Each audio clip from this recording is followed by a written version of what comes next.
Praise the lord. ఈ దినమును భస్మ బుధవారంగా పిలవడం ఆనవాయితీ. ఎన్నో సంఘాలు క్రీస్తు శిలువ మరణం ధ్యానాలు చేయటం ఆనవాయితీగా వస్తుంది. యేసు పడిన శ్రమలకి నిదర్శనంగా 40 దినములు శిలువ మరణము పొందినట్టుగా యేసు ఎంతగా దేవునికి దగ్గరయ్యి మన పాపముల నిమిత్తమై మరణించాడు. వీటన్నిటినీ ధ్యానం చేసుకుంటూ 40 దినములు గడపడము ఆనవాయితీగా వస్తుంది.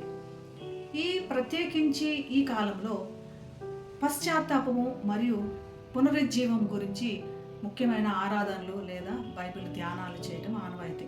మనం ఆత్మీయంగా మనల్ని మనం శుభ్రపరచుకుంటూ మరి ముందుకు సాగాలని సూచిస్తుంది.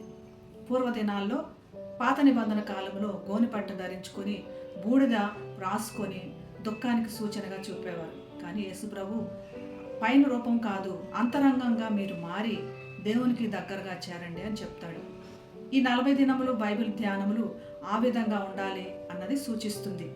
కనుక యోవేలు గ్రంథము 2వ అధ్యాయము 12-13 వచనంలో, ఇప్పుడైనను మీరు ఉపవాసం ఉండి కన్నీరు విడుచుచు దుఃఖించుచు మనఃపూర్వకముగా తిరిగి నా యొద్దకు రండి. ఇదే యెహోవా వాక్కు.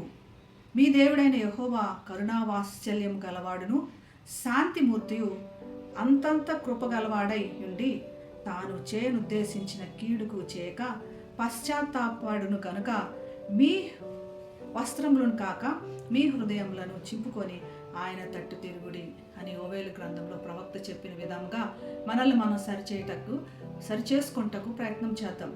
మీ హృదయములను పరీక్షించుకోండి. మన హృదయములు మనం ఎంత మంచివారంగా అన్నప్పటికీ దేవుని ఎదుట మురికి గుడ్డల వలె ఉన్నాయి. కాబట్టి మనల్ని మనం సరిచేసుకుందాం. ఆత్మీయ ఉజ్జీవం కోసమై వేడుకుందాం. ప్రార్థన విశ్వాసములతో ముందుకు సాగటానికి ప్రయత్నం చేద్దాం. దేవుని కృపయందు విశ్వాసంలో ఎదుగుదాం.